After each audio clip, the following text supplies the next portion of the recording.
Okay, let's start with exercise 2 now. Question 1. An elastic metal rod will change its length when. Okay, अभी देखो 4 options. मुझे बताओ किसी भी इलास्टिक रॉड का लेंथ चेंज कब होगा, उसमें डेल्टा एल कब आएगा पिक्चर में, जब उसके अंदर कुछ स्ट्रेस डेवलप हो, राइट? Yes, sir. और स्ट्रेस कब डेवलप होगा, जब उसके अंदर कोई इंटरनल फोर्स डेवलप हो, internal tensile force. Yes, sir. तो बेसिकली जब इंटरनल फोर्स उसके अंदर डेवलप होगा तभी स्ट्रेस आएगा और तभी उसका एक्सटेंशन होगा. तो इस सिचुएशंस को चेक करते हैं. जब कोई रॉड वर्टिकली अपने फ्री फॉल में गिर रहा है, falls vertically under its weight, मान लो ये रॉड फ्री फॉल कर रहा है, तो इसके सारे पार्ट्स के एक्सेलरेशन क्या होंगे, सारे पॉइंट्स के एक्सेलरेशन जी होंगे ना नीचे की तरफ. Yes. तो ऐसे में अगर तुम कहीं पे भी इसको कट करते हो, मान लो यहाँ पे तुमने कट कर दिया और ऊपर वाले पार्ट को ऑब्जर्व कर रहे हो, तो इस पे क्या क्या फोर्स लग रहा है. अगर मैं मान के चलो कि नीचे वाला पार्ट इस पे टेंशन लगा रहा है और इसका वेट भी m1g नीचे लग रहा है और इसका एक्सेलरेशन कितना हो रहा है नीचे की तरफ, इस पार्ट का भी जी नीचे की तरफ हो रहा है. तो फोर्स इक्वेशन के according m1g plus t is mass into acceleration. तो टेंशन कितना आ गया, 0. हर एक पॉइंट पे टेंशन 0 होगा ड्यूरिंग फ्री फॉल. तो Yes, क्या sir. ऑप्शन ए में लेंथ चेंज होना पॉसिबल होगा अगर इंटरनल फोर्स 0 आ रहा है हर एक पॉइंट पे? No, sir. No, sir. तो ये पॉसिबिलिटी नहीं है, option A is not the answer. फिर ऑप्शन बी चेक करो. If it is pulled along its length by force acting at one and. ये एग्जांपल तो अपन ने देखा था ना एक्सरसाइज 1 में. यहाँ पे तो Yes, tension sir. As a function of x आ जाता है जो कि नॉन जीरो है, तो इस केस में तो वो एक्सटेंड कर जाएगा. Option B is correct. Yes, sir. It rotates about an axis. ये भी अपन ने देखा था एक्सरसाइज 1 में, यहाँ पे भी एक्सटेंशन हो जाएगा. And option D, slides on a rough surface. Rough surface पे भी अगर वो स्लाइड करेगा तो इसको मूव करवाने के लिए कुछ तो फोर्स अप्लाई किया होगा, बट इसमें और कोई इंफॉर्मेशन दिया नहीं है एक्स्ट्रा किस तरीके से स्लाइड कर रहा है. कोई Sir, एक्सटर्नल friction लगेगा. फ्रिक्शन तो लगेगा, बट देखो आई थिंक इनको देना चाहिए था कि slides on a incline rough surface, ऐसा कुछ देना चाहिए था. क्या हॉरिजॉन्टल रफ सरफेस पे वो खुद से स्लाइड कर पाएगा? No, sir. ऑप्शन डी में एक्सटर्नल फोर्स की तो बात नहीं हो रही, तो अपन को क्या एक्सटर्नल फोर्स मानना चाहिए इधर? नहीं, एक्सटर्नल फोर्स अपन 0 मानेंगे. और बिना एक्सटर्नल फोर्स के अगर वो स्लाइड कर रहा है मतलब वो अपने खुद के वेट के वजह से मूव कर रहा होगा. वैसे तो वेट भी एक्सटर्नल फोर्स है मगर वो तो ऐसे ही लग रहा होगा ना अपने आप, बिना किसी और के एफर्ट से. तो आई थिंक ऑप्शन डी में वो लोग ये इंप्लाई कर रहे हैं कि एक इंक्लाइन प्लेन के ऊपर एक रॉड है और इस रफ इंक्लाइन प्लेन पे वो स्लाइड कर रहा है खुद से, तो यहाँ पे तो खुद से स्लाइड कर जाएगा. Yes, sir. Yes, sir. तो ये सिचुएशन को एनालाइज करते हैं ऑप्शन डी के लिए, और रफ मान के चल रहे. तो अगर मैं फ्रिक्शन कोफिशिएंट म्यू मान लूं और इसका जो इंक्लिनेशन है वो थीटा मान लूं, तो यहाँ पे mg sin थीटा लग रहा होगा और friction mu mg cos theta लग रहा होगा जब ये स्लिप कर रहा होगा विद सम एक्सेलरेशन a. तो सॉल्व करने पर देखो acceleration g sin theta minus mu g cos theta आ जाएगा. ये तुमने पढ़ा है फ्रिक्शन में. Yes, sir. अभी अगर मैं किसी भी पार्ट को कट करूं, मान लो इधर भी मैं इस पार्ट को कट कर देता हूं और ये वाला जो पार्ट है m1 इसका fvd बना था, तो इस पे t लग रहा होगा, इस पे भी m1g sin थीटा लग रहा होगा और इस पे भी फ्रिक्शन पीछे म्यू m1g cos थीटा लग रहा होगा. आई थिंक इसको मैं अलग से बनाऊंगा कट करके. जो पार्ट को मैंने कट किया m1 को उसको मैं यहाँ पे दिखा देता हूँ. t m1g sin theta and mu m1g cos theta और इसका भी एक्सेलरेशन a के इक्वल है. तो फोर्स इक्वेशन जब मैं लिखूंगा तो क्या लगता है t की वैल्यू क्या आ जाएगी? कोई ऑब्जर्व कर पा रहा है? m1 इंटू a मतलब g sin theta minus mu g cos theta. 0. तो तुम देख पा रहे हो ये सारे टर्म्स कैंसिल हो रहे हैं, टेंशन 0 आ जाएगा इस केस में. मतलब यहाँ पे भी अगर तुम एक्सटर्नल फोर्स नहीं अप्लाई कर रहे और वो रफ सरफेस पे भी अगर खुद से ही स्लाइड कर रहा होगा तो इंटरनल फोर्स कहीं पे डेवलप होगा ही, हर एक पॉइंट पे टेंशन 0 होगा. और टेंशन 0 मतलब यहाँ पे भी एक्सटेंशन पॉसिबल नहीं होगा. ओके क्वेश्चन 2 देखो अभी। The wires A and B shown in the figure are made of the same material and have radius RA and RB. The block between them has a mass of m. ये block दिया हुआ है इधर m mass का. When a force of mg by 3 is applied, one of the wires breaks. तो सबसे पहले check करते हैं कि दोनों वायर्स में इंटरनल फोर्स कितना डेवलप हो रहा है. यहाँ पे mg लग रहा है और यहाँ पे mg by 3 लग रहा है. मतलब वायर बी में जो टेंशन होगा वो mg by 3 के इक्वल होगा और वायर ए में जो टेंशन होगा, वायर ए तो इस mg और इस mg by 3 दोनों को बेयर कर रहा है, राइट. तो वायर ए में tension mg plus mg by 3 होगा. ये फॉलो कर रहे हैं सब लोग? Yes. Yes. 4 mg by 3. That means tension in wire A is 4 times the tension in wire B. And दोनों सेम Yes, मटेरियल yes. से ही बने हुए. सेम मटेरियल मतलब दोनों का जो ब्रेकिंग स्ट्रेस है वो सेम होगा कि अलग होगा? Same. Same Same. Material Same मतलब होगा सेम सर. ब्रेकिंग स्ट्रेस होगा दोनों का. और Yes, sir. वायर ए में फोर्स 4 टाइम्स आ रहा है. तो अभी चेक करते हैं, अगर दोनों के रेडियस सेम है, दोनों के रेडियस सेम मतलब दोनों के एरिया सेम होंगे, तो कौन से वायर में स्ट्रेस ज्यादा होगा, ए में या बी में? Sir, A में. ए में ज्यादा होगा, हमेशा 4 टाइम्स होगा. तो ए पहले ब्रेक करेगा ना, ऑप्शन ए सही है, राइट. लेकिन अगर मान लो ए का जो रेडियस है, सेकेंड ऑप्शन, ए का अगर रेडियस 2 टाइम्स बी के रेडियस से कम हो गया, मतलब इनडायरेक्टली वो लोग क्या बोल रहे, ए का area is less than 4 times the area of B. Yes, sir.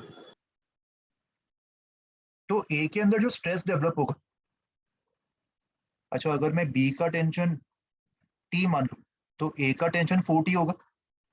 तो ए में जो स्ट्रेस डेवलप हो रहा है वो 4t अपॉन एरिया ऑफ ए, और बी में जो स्ट्रेस डेवलप हो रहा है that is T upon area of B. और अगर area of A 4 times area of B से लेस है तो कौन सा स्ट्रेस ज्यादा होगा बताओ हमेशा?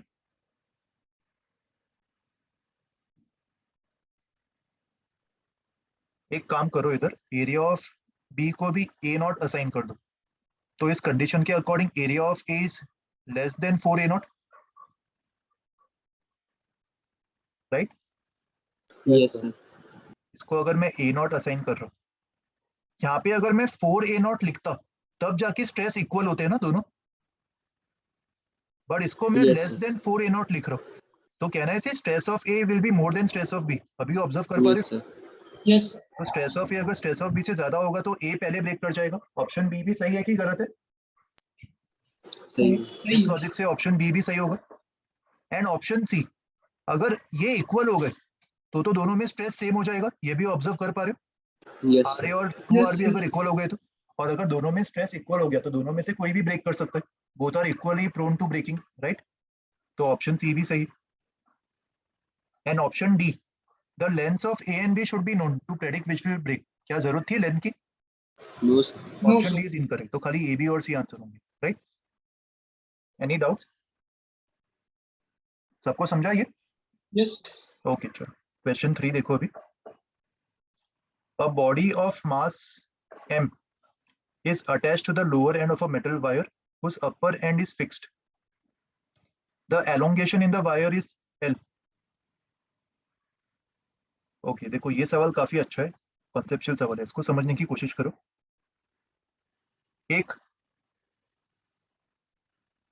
वायर मान लो, मेटल वायर,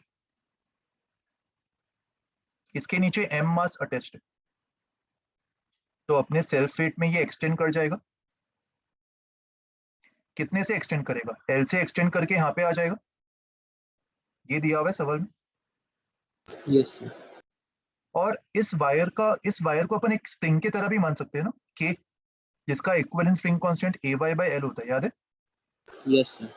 तो जब ये एक्सटेंड होके इक्विलिब्रियम पे आ जाएगा उस समय क्या सिचुएशन होगी? इसके mg को KL ने बैलेंस किया होगा इक्विलिब्रियम पे. राइट? Yes, sir. तो ये सिचुएशन है।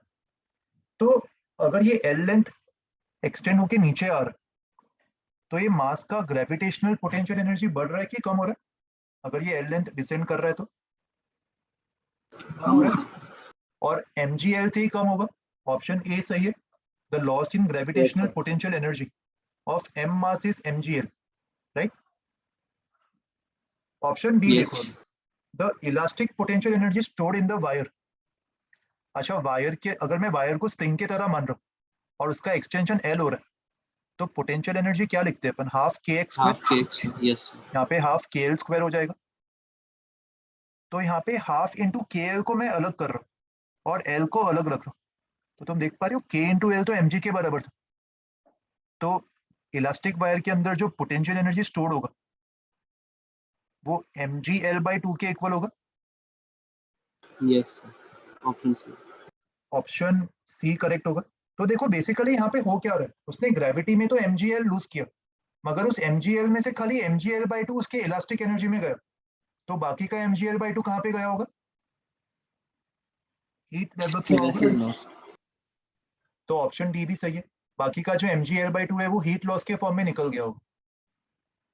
इसको तुम इस तरीके से भी इंटरप्रेट कर सकते हो, ग्रेविटी ने इसको नीचे ले जाने के लिए mgl वर्क किया, work done by gravity is mgl, और इस वर्क का जो mgl/2 हिस्सा था वो इलास्टिक एनर्जी में चला गया और बाकी का जो mgl/2 है वो हीट लॉस में चला गया, right? Any doubt? Okay, next सवाल देखो। अभी आइडियल स्प्रिंग्स में क्या होता है? अगर मैं इसको स्प्रिंग से कंपेयर करूं, क्या स्प्रिंग में ऐसा कोई हीट लॉस होता है आइडियल स्प्रिंग्स में? No, sir. तो आइडियल स्प्रिंग में क्या होता है बताओ? क्या आइडियल स्प्रिंग में वो इक्विलिब्रियम पे कभी रुक पाएगा? नो सर, वापस ऊपर आ No, जाए। तो आइडियल स्प्रिंग में वो जो डिफरेंस है हीट का वो के के फॉर्म में दिखाई देता है हमें, राइट? इक्विलिब्रियम पोजीशन पे वो रुकता थोड़ी है आइडियल स्प्रिंग्स में। यहाँ पे इलास्टिक वायर है इसलिए वो रेजिस्टेंस की वजह से रुक गया। तो जो आइडियल स्प्रिंग में के ही आता है वो यहाँ पे हीट के फॉर्म में चला गया। ये कंपैरिजन सब ऑब्जर्व कर पा रहे हो?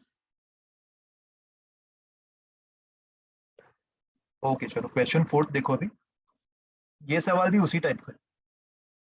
अ metal wire of length L, area A, Young's modulus Y is stretched by a variable force such that F is always slightly greater than elastic force of resistance. पिछले सवाल और इस सवाल में डिफरेंस क्या है?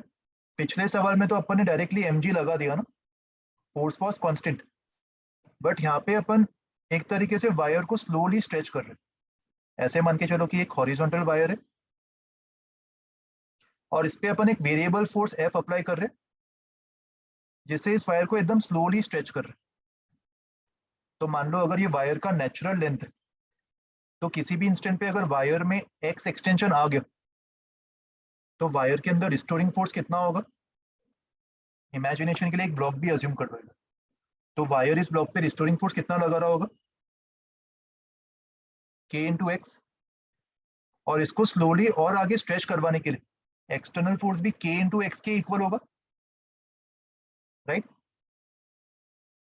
तो वर्क डन कितना होगा एक्सटर्नल फोर्स का? Integration of k into x dx, तो kx²/2 आ जाएगा work done. Yes. x Yes. मतलब l, kl²/2, और k को मैं ay अपॉन कैपिटल L लिख सकता हूँ। तो ऑप्शन ए सही है। Work done by the force is ay/l²/2l। और जो भी वर्क किया उसने, इस केस में तो ये पूरा का पूरा वर्क वायर के इलास्टिक एनर्जी में स्टोर हो गया होगा, हाफ के एक्स स्क्वायर। तो ऑप्शन सी भी सही है। और यहाँ पे तो कोई लॉस होगा ही नहीं क्योंकि पूरा का पूरा वर्क डन इलास्टिक एनर्जी में स्टोर हो गया। तो ऑप्शन डी भी सही है। इस एग्जांपल में और प्रीवियस एग्जांपल में फर्क देख पा रहे हो? मुझे बताओ, प्रीवियस एग्जांपल में जब वो एल से स्ट्रेच हुआ, किसका माइक ऑन रह गया? प्रशांत, कुछ पूछना है तुम्हें? No, sir. ओके। इस एग्जांपल में जब वो एल से एक्सटेंड हुआ तो आइडियल सिचुएशन में क्या ये रेस्ट पे रह पाता या कुछ स्पीड एक्वायर किया होता उसने? आइडियल स्प्रिंग की सिचुएशन स्पीड एक्वायर करता, राइट? बट वायर के केस में तो वो स्पीड भी एक्वायर नहीं कर रहा, मतलब वो के ही लॉस हो गया होगा हीट के फॉर्म में। बट यहाँ पे तो आइडियल सिचुएशन पे भी वो रेस्ट पे ही होता है ना, क्योंकि ये पूरा प्रोसेस बहुत ही स्लोली किया जा रहा है। तो क्या यहाँ पे हीट लॉस होना चाहिए? यहाँ पे एक्सटर्नल फोर्स जो भी वर्क कर रहा है वो पूरा का पूरा इलास्टिक एनर्जी में स्टोर हो रहा है, और के ही तो आइडियल सिचुएशन में भी नहीं आता, तो इसलिए यहाँ पे हीट लॉस की कोई जरूरत ही नहीं। समझा ये डिफरेंस दोनों में? ओके, चलो एग्जांपल 5 देखो अभी। क्यों नहीं है?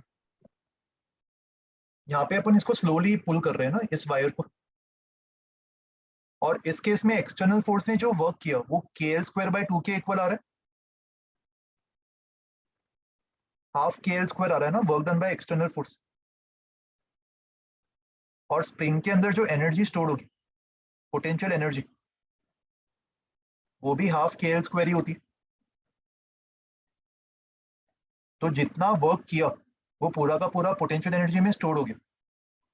बट पिछले केस में, पिछले एग्जांपल में वर्क डन तो mgl था, वर्क डन बाय ग्रेविटी तो mgl था, और स्टोर उसका खाली हाफ हो पा रहा था mgl/2, तो बाकी का हाफ हीट लॉस में चला गया।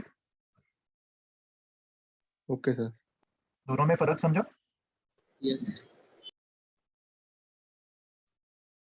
Example 5, elastic forces are always conservative. क्या ये सही है? No sir. No, sir. कब तक कंजर्वेटिव होते, कौन से लिमिट तक? Elastic limit. Elastic. Elastic limit तक, only up to elastic limit. तो ऑप्शन ए इनकरेक्ट है। Option B, elastic forces are not always conservative, ये तो सही है ना? मतलब ऑप्शन बी का कहने Yes, का sir. मतलब वो कभी कभी नॉन कंजर्वेटिव भी हो सकते हैं, तो that is correct. Beyond elastic limit it will be non conservative. Option C, elastic forces are conservative only when Hooke's law is obeyed.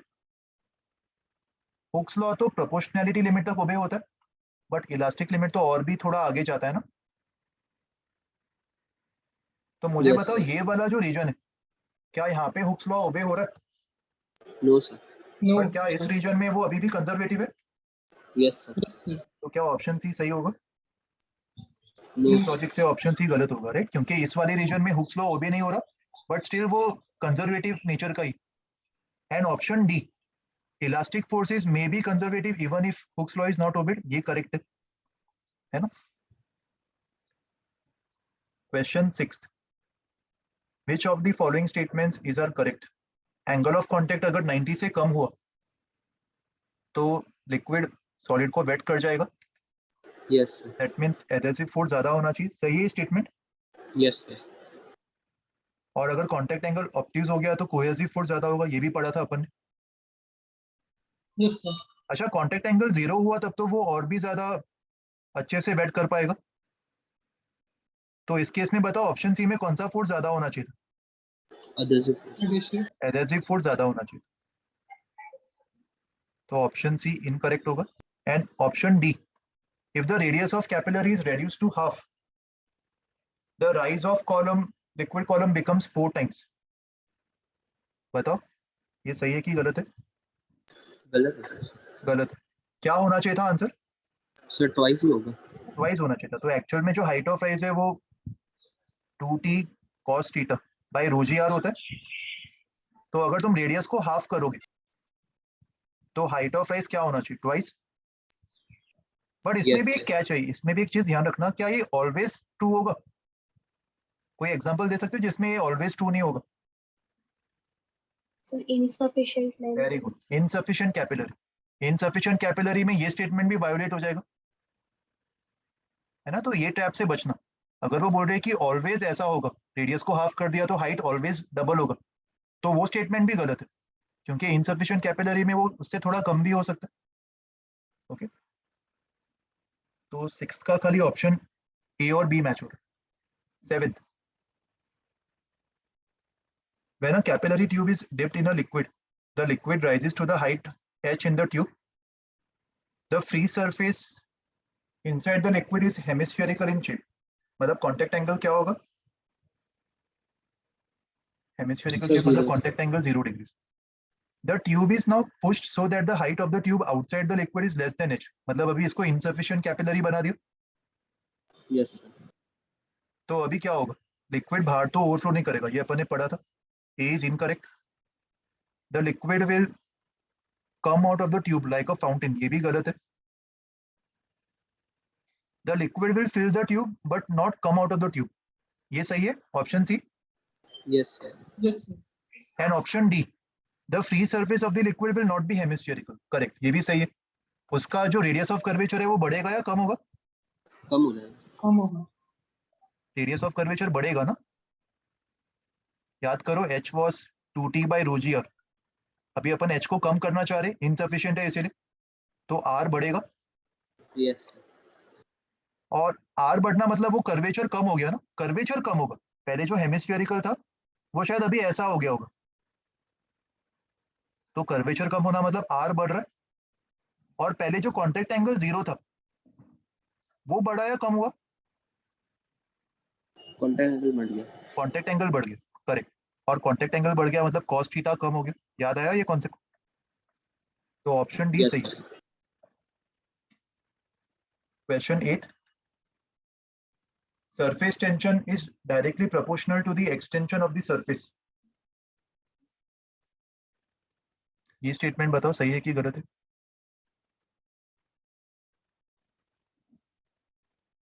Surface No, sir. गलत. एक्सटेंशन इन द सरफेस मतलब क्या imply कर रही है?